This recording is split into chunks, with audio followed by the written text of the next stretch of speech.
de présence sur le terrain, régulière et visible, de manière à dissuader les fauteurs de troubles de venir causer du désordre dans la ville, et aussi de faire des rappels des règles du bien vivre ensemble. Il faudra aussi adapter les horaires de la police municipale pour qu'elle puisse intervenir pendant les périodes sensibles. Je crois qu'il ne faut pas être naïf. On peut imaginer que si on change les rondes de la police municipale, derrière, les fauteurs de troubles vont peut-être changer leurs habitudes.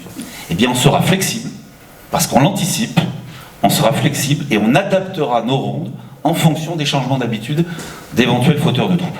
Nous réorganiserons les objectifs de la police municipale et nous les orienterons aussi vers une meilleure tranquillité publique. Il faudra par ailleurs expliquer aux nouvelles populations nos attentes de manière déterminée et sans tabou.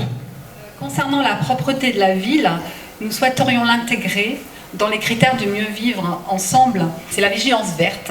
Et en fait, elle consiste en la lutte contre les dépôts sauvages de déchets, les déjections canines également. Nous allons aussi intégrer la lutte contre les nuisances sonores, c'est-à-dire le tapage nocturne. Alors pour avoir de meilleurs résultats, il faudra avoir une coopération permanente entre la gendarmerie et les équipes municipales. Alors cette coopération se fera de manière très fréquente et elle consistera en des rencontres qui nous permettront de faire un point général sur la situation de Tournon. Et également aussi, ça sera le moyen de pouvoir faire des échanges d'informations. On rêve tous d'un centre-ville agréable, accueillant, rénové avec des couleurs gaies. Bref, un centre-ville où on respire la joie de vivre. Mais alors Pascal, est-ce réalisable avec la multitude de propriétaires qui n'ont pas tous les mêmes objectifs? Alors, sur la durée d'un mandat, c'est-à-dire sur une durée assez longue, moi je crois que oui, on peut faire changer le centre-ville de Tournon. Mais il faut une méthode globale. La méthode globale, c'est quoi? C'est que si vous faites uniquement des aides financières à tel ou tel propriétaire, vous n'aurez pas de cohérence globale. Il faut travailler à un plan avec des codes couleurs, avec des codes sur le type de rénovation pour qu'il y ait une cohérence et que pour que ça fasse un ensemble attractif. Et si vous avez un ensemble attractif, à ce moment-là, vous allez pouvoir intéresser des potentiels propriétaires qui vont dire « mais votre projet là, il me plaît, et donc du coup, je suis intéressé par investir ». Et ils pourront se substituer à des marchands de sommeil actuels, on va les appeler comme ça, qui soit ne veulent pas rénover, soit n'ont pas les moyens de rénover. Et si on a ces gens-là qui bloquent, par exemple, en disant « moi, de toute façon, je loue aujourd'hui et je suis bien content comme ça », eh bien, on fera appliquer de manière beaucoup plus ferme le permis de louer pour logement insalubre, donc ils n'auront plus de revenus, donc ils auront intérêt à vendre, et les propriétaires intéressés par le projet global, si on est élu, qu'on mettra peut-être 6 mois, 12 mois à monter, mais derrière, on aura une cohérence de projet et on pourra avancer sur un centre-ville homogène et esthétique.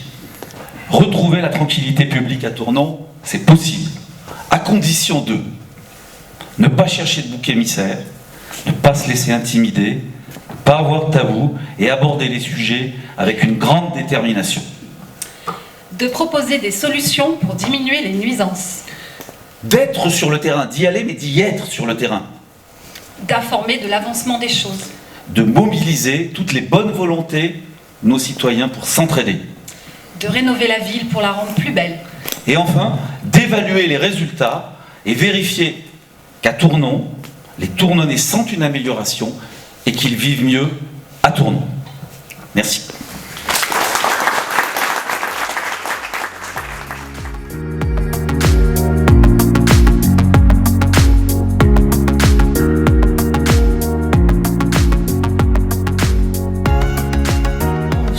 Réouvrir une permanence le samedi matin, quand on sait que la mairie ferme à 17h, quand on veut venir récupérer des petits documents ou déposer un petit dossier.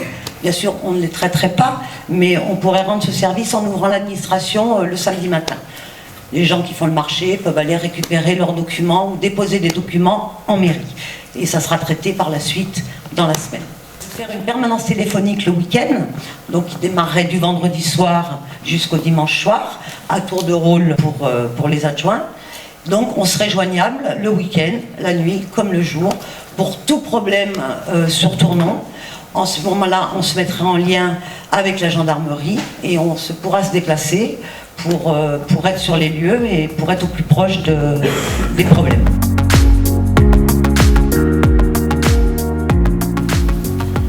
Certains considèrent que l'aide sociale les assiste. L'action sociale, pour le coup, permet de mobiliser les personnes qui sont concernées. Parce que même si l'aide sociale elle est importante, notamment pour les personnes qui sont dans une certaine précarité, le danger c'est que si elles sont répétées, elles risquent de créer notamment une certaine dépendance. Et c'est d'ailleurs une des craintes qui était ressortie de l'enquête qu'on avait réalisée il y a de ça quelques temps. Et pour que l'action sociale soit efficace, elle doit également reposer sur un équilibre entre les droits et les devoirs. L'idée c'est de mettre en place ce qu'on pourrait appeler une charte d'engagement réciproque, qui permettrait notamment aux bénéficiaires de ces aides d'exercer un service social auprès d'associations qui sont en manque de bénévoles. L'idée finalement c'est de prendre conscience que la solidarité n'est pas une charge pour la société, mais une richesse pour la commune.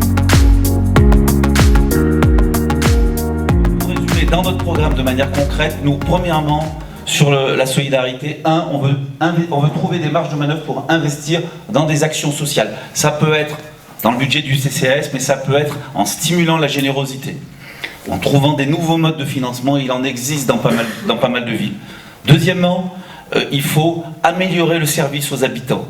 Troisièmement, il faut améliorer la situation des personnes en situation de handicap. Quatrièmement, il faut accompagner les personnes dans leurs projets permettant d'être autonomes économiquement. Et cinquièmement, il faut créer des événements pour les personnes isolées, pour les sortir de leur isolement, pour les personnes ayant eu un accident de la vie.